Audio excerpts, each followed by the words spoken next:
Cannabis Common Sense, the show that tells the truth about marijuana and the politics behind its prohibition.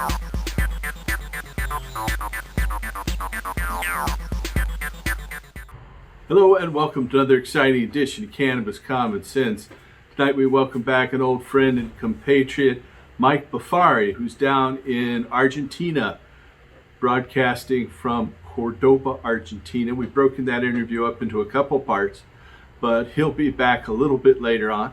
We have a great hemp news segment for you tonight, so stay, and a little video that Mike and I made when we were in Chile back almost 6 years ago, about 5.5 years ago. So stay tuned as we bring on our infamous dancing cannabis leaves. I feel the force.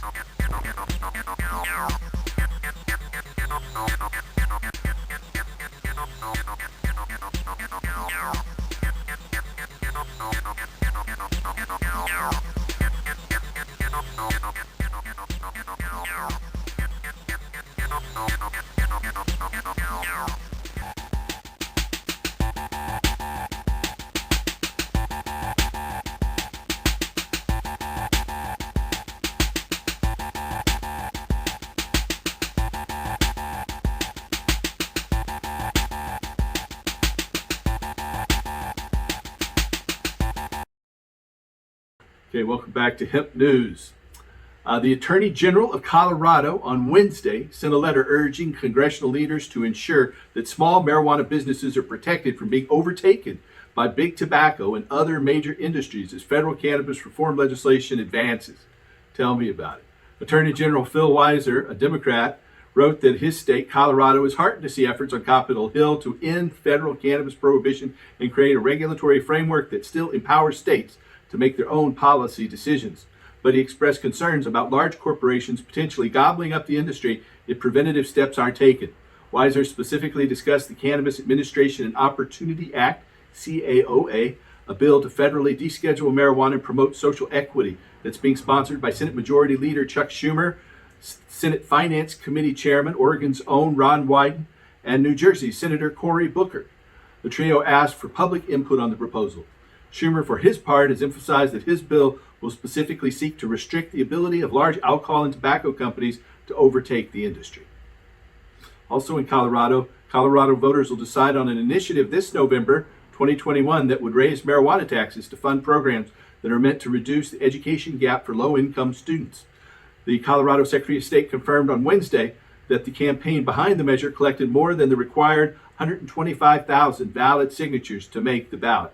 The Colorado Learning, Enrichment, and Academic Progress, or LEAP measure, will give low and middle income families $1,500 stipends to have school-age children participate in after-school programs, tutoring, and summer learning activities. If Initiative 25 is approved, the state excise tax on sales of adult-use cannabis products would gradually be increased from 15% currently to 20% to fund the effort. Starting January 1st, there would be a 3% increase in the current excise tax. That would increase to the 5% beginning in January 2024. Colorado would collect an additional $138 million per year to fund the measure once the final tax rate is set, according to a fiscal analysis. You know, here in Oregon, back in the 90s, one of my organizations was called Pay for Schools by Regulating Cannabis, PSRC. Well, Colorado's might do it. In New Mexico regulators on Tuesday released an initial set of rules for the adult use marijuana market as the state prepares to launch retail sales next year. Applicants for producer licenses will start to be accepted within days. Adults 21 and older are currently able to possess up to 2 ounces of cannabis and grow up to 6 mature plants for personal use under New Mexico's current law that was enacted earlier this year, but officials must still develop regulations for the commercial market. They took a key step to that on Tuesday of this week, and the rules for producers published in the New Mexico Register take effect immediately. The rules for retailers, testing facilities, and other cannabis sectors are still being developed and need to be finalized by January 1st, 2022, in advance of launch of commercial adult sales in New Mexico next April. Regulators said they will begin accepting producer licenses applications later this week, ahead of a mandated September 1st deadline through a streamlined online system. They'll have 90 days to approve or deny a license once a completed application is received there in New Mexico. In New Jersey, though marijuana legalization was overwhelmingly voted for in New Jersey last November, some 2/3 of the cities and towns in New Jersey have elected not to permit licensed marijuana retailers. Localities had until this past Saturday to decide whether to allow retail operations or to bar them. Those municipalities that have chosen to opt out are free to reverse their position at any time. The initial citywide moratorium applied to licensing of brick and mortar retailers. New regulations just issued by the state Cannabis Regulatory Commission forbid localities from imposing bans on marijuana delivery services. Never mind that more than 70% of New Jersey adults voted to legalize cannabis. The number of New Jersey communities opting out of legal marijuana industry increased dramatically. Roughly 71% of New Jersey towns, about 400 of them, have approved local ordinances that ban adult use marijuana businesses. Another 41 passed ordinances that specifically prohibit dispensaries but allow some combination of other 5 classes of New Jersey cannabis licenses. Those range from marijuana cultivation centers to delivery companies. The same strict zoning regulations are in place on most of these ordinances. 10 municipalities opted out of the cannabis industry completely, but made an exception for medical marijuana use. Just a few weeks ago, the prediction was that only about half of New Jersey's municipalities would ban the industry. A majority of the voters in all but 3 municipalities in the state voted in favor of the marijuana legalization ballot question in November 2020. Down south in North Carolina, I'm going to be speaking next week at the Southern Hemp Expo in North Carolina. And I first became a marijuana activist when I was a teenager in North Carolina back in '78 when I attended the White House smoke-in just shortly after my 18th birthday. But a North Carolina Senate committee on Tuesday approved a revised bill to legalize medical marijuana in the state. This comes 1 week after the panel held a hearing to discuss the legislation and approve changes, but members did not vote at that prior meeting. Senators advanced the measure this time in a voice vote. A previous version of the reform legislation cleared the Judiciary Committee and another committee last month, but it was referred earlier this month. The bill must still clear the Senate Health Care and Rules and Operations Committees in order to reach the floor before potentially heading to the House of Representatives and then to the governor's desk in North Carolina. Much closer to us here in the Northwest, Idaho marijuana activists are breathing a sigh of relief after the state Supreme Court on Monday ruled that a law creating a more restrictive petitioning process for ballot initiatives is unconstitutional. The governor signed a bill in April that made it so petitioners would have had to collect signatures from at least 6% of registered voters in all 35 of Idaho's legislative districts, at state legislative districts, rather than the 18 districts under previous rules in order to qualify for the ballot. That would have significantly strained a campaign to place cannabis legalization, the Personal Adult Marijuana Decriminalization Act, or PADMA, before voters in 2022. A separate medical marijuana legalization measure that activists are pushing was unaffected by the policy change because petitioners started collecting signatures earlier and were grandfathered into the original 18 district requirement. In any case, Idaho Supreme Court unanimously declared that the law, which took effect on July 1st, unconstitutionally infringed on residents' rights to petition. Idaho is just one of several states where activists are working to put marijuana measures on the 2022 ballot. The federal government, U.S. Department of Energy, invested in a project designed to improve insulation made from hemp fibers, from marijuana stem fibers. The Department of Energy awarded Hemp Texture and its COO, Tommy Gibbons, a $90,000 per year stipend and as much as $200,000, the report says. Hemp Texture manufactures a hemp wool product that's highly thermal resistant, has a low carbon footprint, and is described as, quote, the most sustainable, high-performing insulation material on the planet, end quote. The Department of Energy is interested in the decarbonization potential of insulation and other building materials made from hemp fibers. According to the DEO, or Department of Energy project description, Hemp Texture, quote, plans to conduct research and testing on new proprietary blends of its insulation material to improve its insulation value and fire resistance, and improve onshore insulation manufacturing using industrial waste from American farmers, end quote. Looking to fulfill a campaign promise by President Joe Biden to use more clean energy and reduce carbon emissions, the Department of Energy said, quote, an emphasis on healthy and low carbon building materials has sparked a search for solutions from consumers and government to rebuild better infrastructure and reduce the massive footprint of the built environment, end quote. This is just the latest push into the hemp space by the federal government. In April, the Environmental Protection Agency awarded 24 grants through its Small Business Innovation Research Program. One of the grants was awarded to Earth Merchant, a Washington state-based hemp brick manufacturer. In 2019, the agency awarded a $12,000 grant to a student-led research team at the University of California, Riverside, studying industrial relevant renewable fiber for construction. In Europe, hemp flax produces hemp insulation materials that are widely used from European-grown hemp. They also manufacture hemp fiber composite materials for car padding and interiors. In New York, with New York State's legalization now in place, cannabis use will be permitted wherever tobacco use is allowed on the New York State Fairgrounds this year. The announcement came from the fair's public relations manager, it's, quote, one of the many firsts, end quote, coming for this year's state fair, which returned last week. Cannabis smoking is not allowed indoors, but attendees can light up anywhere else that outdoor smoking and tobacco smoking is permitted. The fair does not officially encourage those who smoke marijuana to do so, but to also be considerate of those around them. The state fair started last Friday, August 20th, and it's breaking all records for munchie sales. Imagine that. Our last story tonight is from Brazil.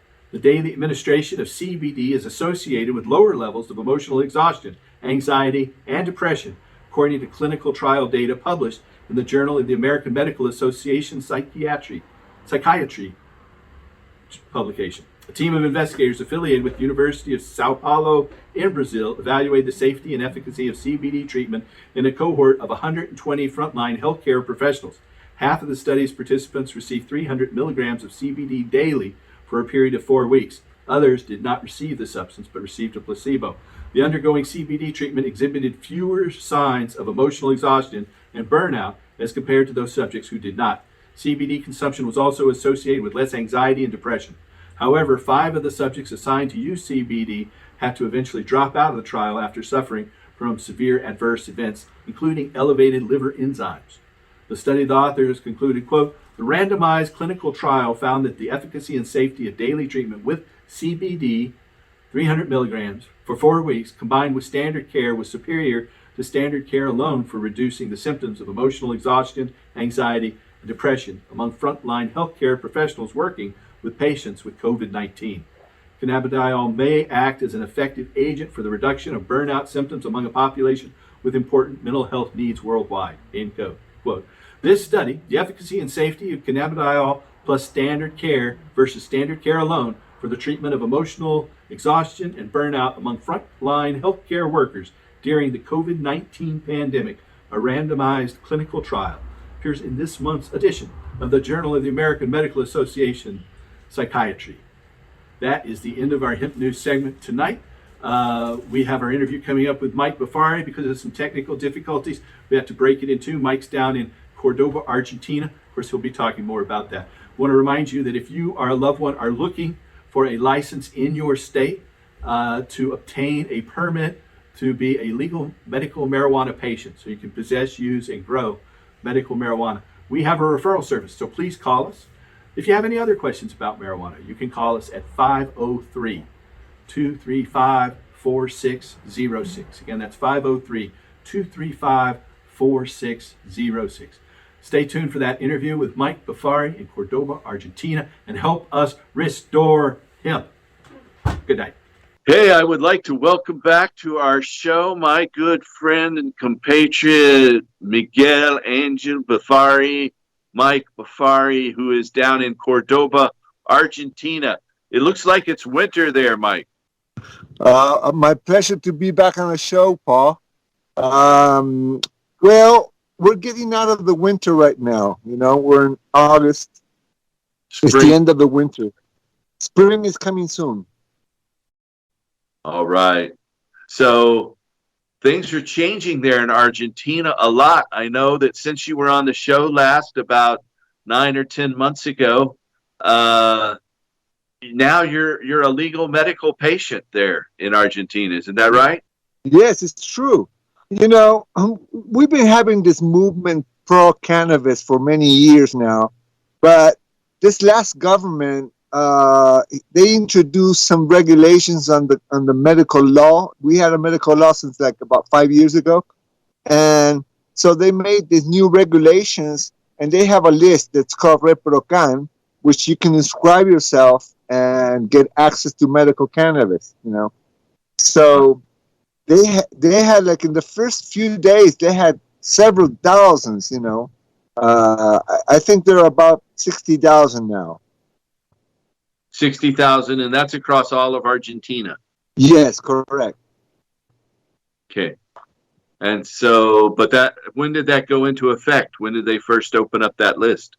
Just a few months ago, just a couple of months ago. This is new, brand new. And there's also another bill from the government legalizing, high productions, big scale productions of cannabis for medical purposes, and also industrial hemp. They're both in the same ballot, they're both in the same bill. So they have half sanction of the Congress already. So they need half more. So they're debating now on, which was something really important to put, the industrial hemp on the same bill. If you ask me, I would have put in, both separately, because industrial hemp and medical cannabis are not the same thing.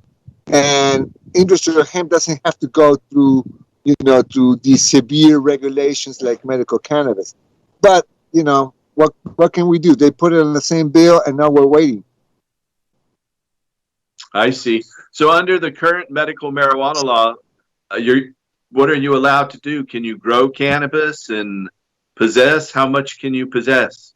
I can possess like 6 jars of 30 ml of medical oil. It doesn't tell what's the specification of the potency. So that's up to you. And then 40 grams of flowers. I can carry on that amount. That's not very much. I can have 9 plants flowering all year, and then I can have a certain amount of non-flowering, which is not specific. It's just any amount could do. I see. Well, that's good. At least there's that. Yeah, that's good. Yeah, I have about 100 plants embedded, and I'll choose the best ones. Yeah. So and besides that, are you going to grow indoors or outdoors? You can do it both. Okay. Which one will you do? I'm doing both because it's not a penalty. It's not a legal penalty to have more than the government says 9 plants flowering, but if you have, let's say 15, it's not a legal penalty. It's out of the penalty surface, right? So you might get a little, you might get a little warning. You might get a fee, but you won't go to jail if you have 15. Well, thank goodness for that. Yeah, I think in Oregon, if you have too many, they'll come and they'll cut down the extra ones. If they come. Yes, I had. They probably our program started in 1999, and it wasn't until 2019 I was ever inspected. So I was inspected twice in 2019, and right. But I didn't have too many or anything. They came back, and it's a very curious. It's a very curious situation that these people from the state government they don't have a clue. So they're planning everything, and they don't really know what they're dealing with. That can be a problem, and sometimes it cannot. But because they have no clue, so the people, they have to get updated. They have to go through workshops. They don't even know how to identify a female plant from a male plant or hermaphrodite. It's so it's going to take a little time until they catch up. But I think that the most important thing is that the political step forward that the government, the people who are in office had made, you know. When they go to the government to get listed as a medical patient, do they have to have a doctor's recommendation to get on that list? And how is that working Yes, out? you do it through the internet. You don't have to even go physically. And the doctor fills up a couple of forms for you, and he goes through some type of paperwork, and then the state sends you an email that says that you're approved. And then you have a card, but it's an electronic card. I see. Do they charge you I know the doctor has to charge a fee. Does the state charge a fee? No. There's no fee from the state. No fee from the state. And how often is that card good indefinitely, or how long is it good for? 1 year. 1 year. So the doctor has to do it again every year. But there's no fee from the state. That's much better than any U.S. state. In every U.S. state, there's a fee. Here in Oregon, our fee is among the highest. We have $200 annual fee unless you qualify for a discount. And so in my case, I'm a veteran, and so for veterans, it's only $20 a year. That's on top of paying. I see. Yeah. So you have a permit now that's good for a year, and you're growing some plants, and you're going to do indoors and outdoors now. Exactly. Yes. Just getting together and cooperating or forming cooperatives. Yes, a lot. You actually can't catch up with all what's going on. You know, you can't catch up. Yeah. Even including some consumers clubs. I see. Also for recreational purposes. So can recreational growers that's not legal in Argentina yet, is it? No, that's not legal. But you know, people completely lost their fear. You know, like they saw the political movement forward, and so people are getting advanced. Right. So it's like in Spain, where there's clubs that operate, but they're not exactly legal, but they're still able to fulfill their customers and club members' need. Yes, it's like in limbo. It's like in a limbo, like, right? Do the police try to force that against these clubs, or how long have the guys? You know, I'm working with a WhatsApp group that's you know, part of the government, you know, and we talked with the Minister of Security, right? The security minister at a federal level, and they are instructing the police and the army not to go against consumers, you know. Even the people that are inscribed in the Reprocan, in the medical program, some people at the beginning got harshed by the police, and until they got update. Yeah, there's a learning curve for law enforcement. Once marijuana becomes medical and becomes legal, the police just want to continue and arrest. But once you know, the update process is not even. You know what I mean? Right. So in the big cities, you might have that. You know, in this process, we have several provinces that are making programs with cannabis. Right. For example, there's a province called San Juan, which I think we went through when we were traveling together with you and Trisha. Oh, yeah. Okay, San Juan is right next to the border with Mendoza. They call it the Afghanistan from South America because they have altitude. It's very, very dry. like desert. Oh, And going up toward the Aconcagua, or the mountain, which is the right, tallest right. mountain outside of the Himalayas. It's the highest peak in America. That's correct. So, so, so this province by the name of San Juan is making a project, and myself with a couple of friends, we applied for a license, to grow medium scale, high scale cannabis for making oil for research. So we found an investor, and apparently we're in. There's going to be 5 licenses in the province. So if everything goes well, we're going to be part of it. We're going to be one of the licenses. So I'm very excited about that, because I think that San Juan is a proper area to grow the best cannabis we can imagine. So this is really exciting. Yeah. What is the elevation there? Do you have a specific field in mind, or are you still looking? No. The government already has a place. It's 160 hectares.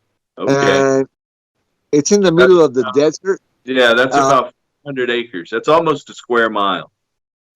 Limiting with Mendoza in the southeast of San Juan. I see. So I'm about 4 hours and a half from my hometown, and about 1 hour and a half to the capital of San Juan, which is a lovely city. San Juan capital is really nice. It has excellent food. And, something that I don't drink that much, but, they have the most incredible wines in the world. Those Argentinian wines are award-winning and highly recognized. Yes. So San Juan is a big province that produces a lot. I see. And so you're going to start growing high THC cannabis for an oil project there. Yes. In the spring, perhaps. Yes. We have the license, so we're authorized. All right. Well, congratulations. That's exciting. Yeah. There's 5 companies. One company is from Brazil. The second company is a Jewish Argentinian project. The third company, I'm not sure. I don't really know. And the fourth company is ourselves from Cordova City. We're a bunch of friends from Cordova City that we know each other. We've been growing illegally for 20 years, and we got together to do this legal project in the province of San Juan. Well, that's exciting. Good luck on that. So yeah, right. You should be. And then, the other thing I wanted to highlight before I get disconnected, because actually I don't know if I have a lot of battery left. Anyway. What I wanted to tell you is about Jauregui. I found a place in the province of Buenos Aires that was the last place that they grew hemp, industrial hemp. So it was this man from Belgium that came like in the 1910. He came after the World War I. So he fought on the war, and then he came to Argentina. His family in Belgium were growing hemp and were making textiles. So they were producing flax and hemp. So he established himself in the province of Buenos Aires and make a huge enterprise, like 2 big industrial complex and these two neighborhoods for the people that were working there. So this is a little tiny place lost in the province that we found. And I really want to go there with a team and film the old folks, because I think they still have these memories and these secrets about the hemp processing of those days. We're talking about 45 years ago, because the last hemp production was in 1977. So I'm very excited about doing this, the same work that we did in Chile. You remember that? Yeah, we produced a video in Chile. It's in Spanish, obviously, but I know we've got an English subtitle version. Maybe we'll run that. I think we'll probably Exactly. run. So I feel like I found a little piece of Jurassic hemp. You know what I mean? Yeah, Because historic. to find out where the origin of industrial hemp was 100 years ago in Belgium, that sounds exciting. For me, that we've been investigating and researching all over the world for this plant. So it sounds really cool that I have it here in Argentina. And yesterday I spoke to one of the grandsons of the man. The man passed away in 1975. So I spoke to one of his grandsons, and he promised me that we're gonna see pictures and old products that they used to make in the factory, and they have a little museum with all the hemp products. So I want to film the whole thing. I want to make a nice documentary about this. All right. Well, we look forward to seeing that and having you back once you've got it done. I know that's quite a project. So, are you working on industrial hemp as well? I think you were. No. No, just advising the government promoting it. Yes. Uh-huh. What does the future look like in terms of? In San Juan will be medical cannabis. I see. So, there's a bill that's passed in one house of your bicameral legislature, and there's that bill is being debated now. Yes, exactly. That's correct. And it treats medical and industrial the same. Yeah, that is something that we don't like, actually, because the United Nations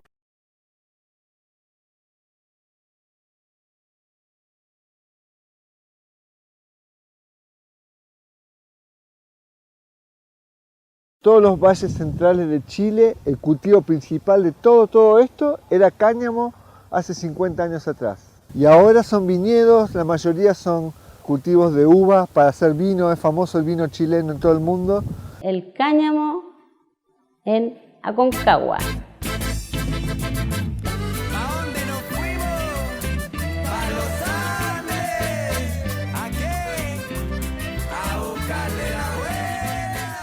Antiguamente se llamaba San Felipe del Real, es una ciudad colonial de la zona centro de Chile, basada especialmente en lo que es contacto agrícola.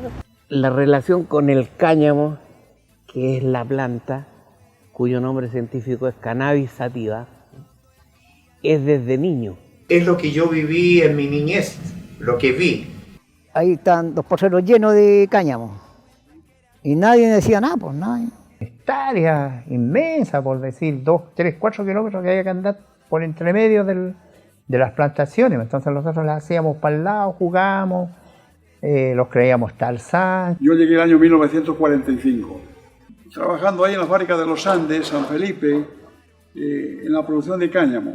Yo entré a trabajar a la fábrica de cáñamo, pero antes se llamaba Campo. Me crié en el Valle de la Aconcagua y muy interesantemente con el activismo resignifiqué lo que significaba el valle y su cultura cañamera. Lo poco que conocemos de esa historia es la que nos han contado nuestros papás y nuestros abuelos que siempre han vivido en esta tierra. Nací en este valle, cuna del cáñamo latinoamericano. Mi padre con su hermano visitaban esta zona continuamente, que está alrededor de 100 kilómetros desde Valparaíso, venían en una camioneta porque se llevaban los cogollos. Y había una industria sobre la fibra del cáñamo que le daba trabajo a mucha gente. Y se los llevaban a Viña del Mar y aquí los comercializaban, pero por medio de trueque. Ellos traían ropa. Mi padre era un agricultor que plantaba cáñamo y culminaba todo el proceso para entregar la fibra. Y mira, mujeres trabajando, ¿ya? Que se piensa que ahora estamos trabajando las mujeres, no, las mujeres siempre trabajamos. Entonces, pero obreras. Se ocupaba en todo, el cáñamo se ocupaba en todo lo que usted se puede imaginar que tiene que amarrarse. Esto tuvo un boom, por decirle yo. No hay otro sitio en donde haya surgido un cultivo más extenso e intensivo que el que tuvo lugar acá. Y se acabó porque comenzó la dictadura. De poder, ahí esto no tenía arreglo. No tenía arreglo porque era antieconómico. A la marihuana, porque ya no se hablaba de cáñamo, se separó así de una forma tan grande que ya no se hablaba de la planta, se hablaba de la hierba. La ilegalización del cáñamo industrial viene de rebote. O sea, aquí se ilegalizó el consumo de cannabis. Pero ahora no, pues ahora ya pillan con cáñamo, se ha guardado. Como el año 50, principió a llegar aquí a Chile el plástico. Entonces, el plástico mató el cáñamo. Y empezó a llegar la demanda por el cordel sintético. El invento del nylon, ¿no? La fibra sintética.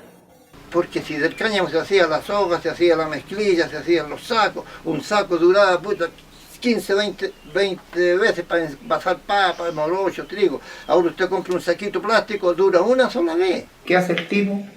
La bota a la calle. El mismo ser humano va echando a perder todo. Está todo como descontrolado. Yo creo que por los parrones, tanto alambre de acero, tiene que influir en algo. Arrancan árboles. Cómo se celebraba en París la cumbre del medio ambiente. Yo decía en algún minuto, esta gente que recién se empieza a preocupar de lo que acontece en nuestro planeta, tendrá que admitir el gravísimo error que cometió poniendo en la condición que tiene al cáñamo. La posibilidad que puede generar la marihuana en la salud de las personas a nivel macro. Hoy día las personas viven en un nivel de estrés y en un nivel de poca conexión con el entorno que está provocando que la sociedad esté cada día más enferma. Recultivando la historia que tiene nuestro país con el cáñamo y con el cannabis sativa, Chile sería un mejor país en muchos sentidos. Sería mucho más ecológico, sería mucho más amigable consigo mismo y con el ambiente. Descubriendo las cosas positivas que contiene esa planta, yo lo veo rescatable. Desearía que la gente aprendiera el valor de la naturaleza. Y si la marihuana es como la puerta de entrada a todo eso, me parece que es muy bueno, porque de esa forma podemos aprender a vivir en sintonía con el mundo que nos rodea, con nuestra naturaleza, que ni siquiera es nuestro medio ambiente, porque no es un medio, es la naturaleza, es como nuestro hogar. We're back with Mike Bifari, who is in Cordoba, Argentina. Longtime friend and associate. We had some technical difficulties a moment ago. I know we were talking about how you are going to film the people outside of Buenos Aires about their history with industrial hemp. Yes, this is an unbelievable story, you know, Paul. It was about this immigrant from Belgium that came after World War I, and he installed himself with his family in a place inside the province of Buenos Aires. Imagine 100 years ago, those places were empty. Nobody was living there, and it was, pure countryside and plains. So the man established two big industrial facilities. Very flat there. There's no hills hardly. It's very flat. No hills. They're plains. So the man installed two industrial facilities for the textile industry. And the company claimed that during the 40s, for example, they were the biggest flax producers in the world. And they sent thousands of kilograms of flax to the British Air Force during World War II. So the man was a big character. There is a story that this Señor Julio, I can't pronounce his last name, I'm sorry. I would write it for you, but I can't pronounce it.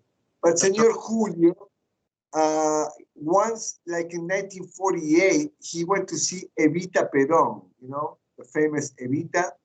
Yeah, and the leader of Argentina after Her husband. Yes. Yeah, after the World War, you know, they were very powerful among the people here. Right. So Evita said to Senor Julio, Senor Julio, before we start the meeting, I have to tell you that there is one thing that not even the general or myself will ever forgive you about, you know? So Mr. Julio said, what are you talking about, Senora? You know, what did I do wrong? Is that you started the Peronism, before we were in, you know, something like that. You started before us, something like that. I thought the story was genuine because Evita Perón had such a big political influence in her era, you know, in her generation. It was a brave woman. So what I'm trying to do, I'm trying to make a documentary about Mr. Julio's life and his involvement with hemp. You know, he started with the hemp industry like in 1960. As you can see, prohibition got to South America a few years, you know, after 1937, right? I mean, I believe that in the United States, you had a couple of hemp operations still going on like until 1951 or 1954. Yeah. So they reestablished it for the war. Right. Here in Chile, for example, they had it until Pinochet turned in, right? Until the military dictatorship. So that was in 1973. And the military dictatorship in Argentina finished the hemp crop in 1977. And Right. Senor Julio, the owner and the creator of the whole thing, he had 2,000 employees. He made the factories and he made 2 neighborhoods for the workers of the place. He passed away in 1975. And in 1977, the military dictatorship, in alliance with the corrupt media, they invented a story that inside the factory, they were hiding 2,000 kilos of marijuana. And they closed the factory and they made a big scandal and they were in all the news. And, you know, now that we see it in perspective, let me tell you what we think. I think that the militaries really wanted to finish with all the production of everything that was made here, you know. They had the policy of importing and financial corruption and importing things, right? So that type of policy may destroy some of the industries if you're not aware. You know what I mean? Yeah, I do. Yes. So I think that was exactly what happened here. So the company reestablished themselves without hemp. Hemp was marijuana, and so the hemp industry finished.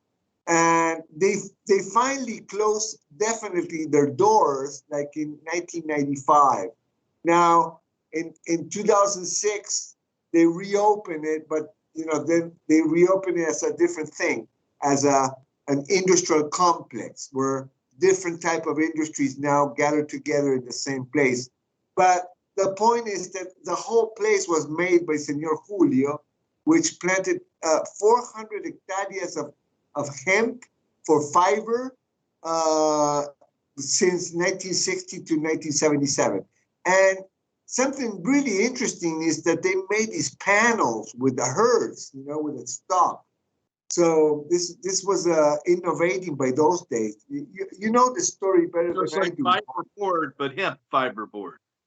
Exactly. The man was making this in 1977. You know. I see. I'd be interested in seeing some photos of that. And they have houses with this material still in place. That's fascinating. So I look forward, you know, you and I traveled across Argentina, Uruguay, and Chile back in November of 2015. And there in the Aconcagua Valley, we did a documentary. And I think we're going to show that on the show. If we haven't already, there's that. Nice. So this is very similar to that documentary we made almost 6 years ago. Yes, because my point is that I don't want to lose the memories of the old workers that are still alive, and they were witnesses of the real process, like in the old days, of the hemp And they're crop. they're both in the same situation. In Chile, the progressive government was overthrown of Allende, and Exactly. Pinochet, the general, at the guidance of the United States CIA and the Nixon administration, overthrew the progressive government, and then Pinochet wiped out the hemp industry in '73 at the same time.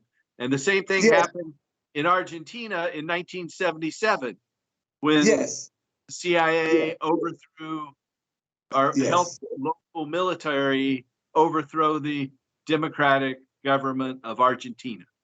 Yes, they've been doing that in many countries, you know that. Yeah, But it's amazing. But we have, it's the same thing they did there, though, is they wiped out the hemp industry. One of the first things they did in '77 is they closed down the hemp industry. They were really working for the petrochemical industry and the pharmaceutical industry. Yes, exactly. But the militaries were the final action. There were many other subjects involved, issues. Like, for example, the appearance of the nylon and the synthetic fiber that turned down the hemp industry, because they couldn't compete. Yeah, and especially when they were made illegal. Yes, in Chile, we had this German man that was working in one of the big factories in Los Andes, and he was a German man with his family, and he went back to Germany when finally the factory closed their doors. But he was suggesting that they could make panels. They can make agglomerates panels for construction purposes, for making houses. And the people from the company said,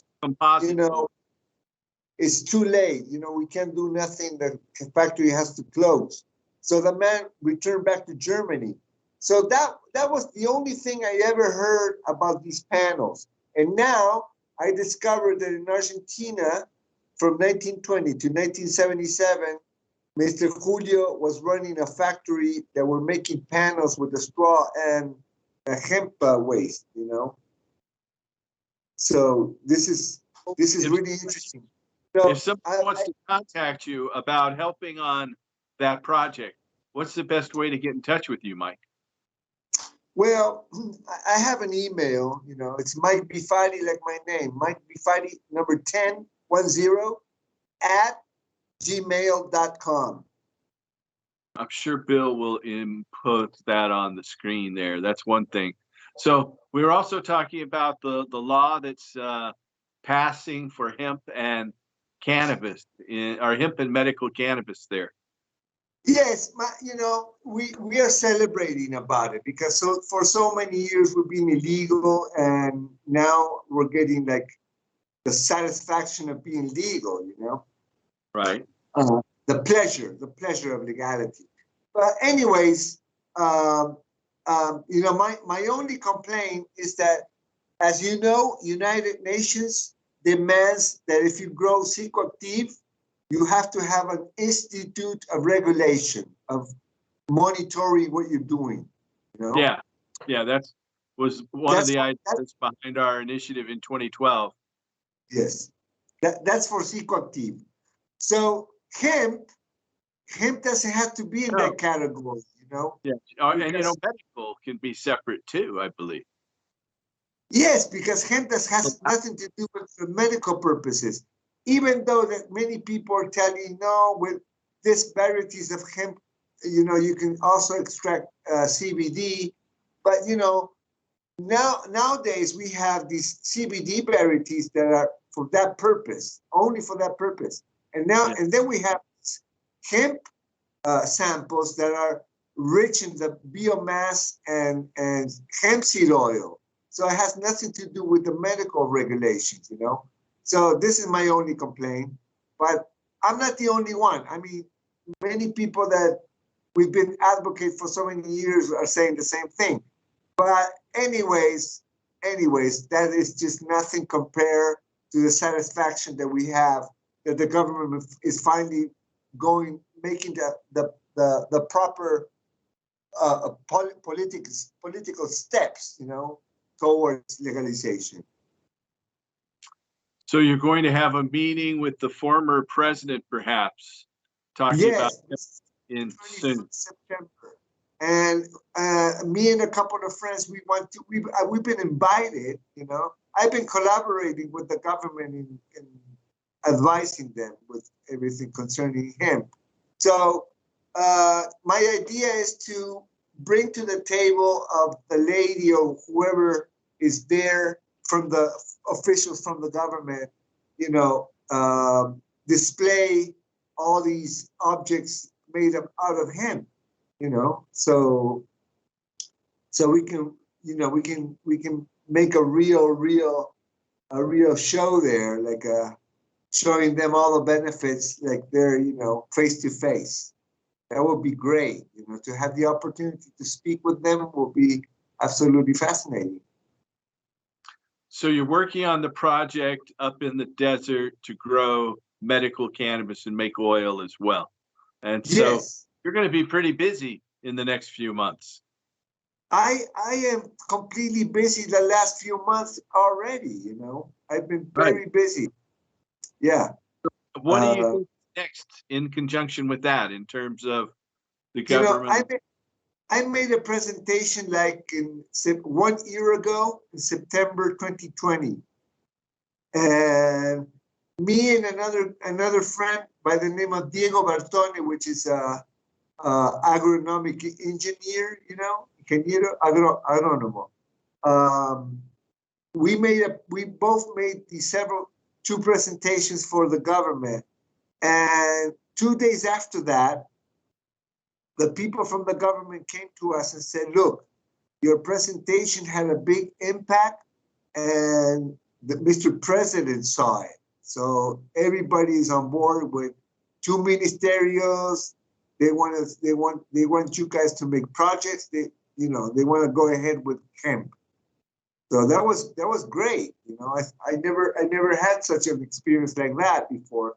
But we really made a good presentation, and 2 days after, we were told that the president was glad to hear it. That he saw our presentation. Good. And so I know you did a lot of work over the past few years in Colombia. And do you want to talk about the situation there in Colombia? For our American audience, Colombia, when you're in America, Colombia is about halfway to Argentina. It's right on the equator. Then you've got to go just as far past Colombia because Argentina is at about the same latitude as America and Canada. Exactly, that's correct. Yes, Colombia is almost in the Caribbean, It's a beautiful place. It's very jungle, very rainforest all over. But you also have this forest of the heights, like the pre-Andes, which is very beautiful. Climate zones with the variation in, for instance, in Cartagena at the beach, it's very hot on the Caribbean. You go to Cali and it's cooler. Medellin, it's like spring all the time. At about 500 feet. Bogota is 2,800 meters, so it's kind of 9,000 feet. And the mountains above it are about 11,000 feet. So it's cold. It's cold, yes. I love Colombia. I love Colombia. We went there in 2016. Yeah, you and I traveled for the first time with our producer, Bill and Red, and Clay, and Elvie Musica, and Cheery. And Cheery, yes. So after that, we started going with Donnie Wirtschafter to the hills, and we met the indigenous, and we had a really good vibration with the indigenous. They invited us over, and so we made a hotel that is a museum. You know, it's a cannabis museum hotel. It's a guest house. You know, it's called in the town of Toribio, yes, which is about 50 miles from Cali, the city of Cali. Toribio, you know, sometimes of the year it can be very dangerous because it's the zone where they have all the illegal production of cannabis. And in some parts, not where we are, but in some parts they also make coca. You know, the coca leaf is legal. You know, each campesino can have 60 plants of coca leaves. Yeah. So most of the coca leaves, with the excuse of a traditional crop, they go for the pollution of cocaine. As everybody knows this, right? Yeah. So the zone, the area, in some times of the year can be kind of dangerous, unfortunately. But the place is beautiful, the people are beautiful, and the guest house is beautiful. It's amazing, you know, it's so beautiful. And people have a good time whenever they go. You know, we have free marijuana, free hashish, and you know, the indigenous, they make several fruit juice all over the day. During the day, they give you fruit. You and I visited there in Cali the first time in 2016. But LV Musica, Teresa, and I went back in March and got to judge the various cannabis flowers. And honestly, some of the best flowers that I found in Colombia were from the Cannabis Museum Hotel. Their flowers seem like indica that I would get here in the Northwest. Nice. I'm glad to hear that. Yes. So, I was here. Unfortunately, I wasn't traveling with the COVID, you know. But now I'm fully vaccinated, so this is good. I hope we can travel again soon. You know, I'm always receiving invitations to go here, to go there. You know, I decided to stay home for the last year and a half. I came from Colombia back in March 2020, and I stayed since then. You know? Yeah, that was right at the start of the big global pandemic. Yes. So I stayed home. I stayed here since then, taking care of my plants and taking, you know, living with my family. I have 3 daughters, and so we've been living family. And you've got a grandchild. Yes, exactly. Rio. His name is Rio. Rio, okay. A line. Yeah, Rio. A river. Okay. Well, Mike, I really appreciate you coming back on the show again and talking about the projects. Is there anything you'd like to say in closing? Have we forgotten anything? No, I just want to say that for me, it's so fun and it's such an honor because I know who you are. You know, I know what you do for the people there and all the patients you help all the time. I've seen it myself, so I'm so proud that I can be in your show. And what else I can say? Thank you, Bill and his family for everything you do, and thank you all of you. And you know, Okay. Say hi to all the viewers. Restore hemp.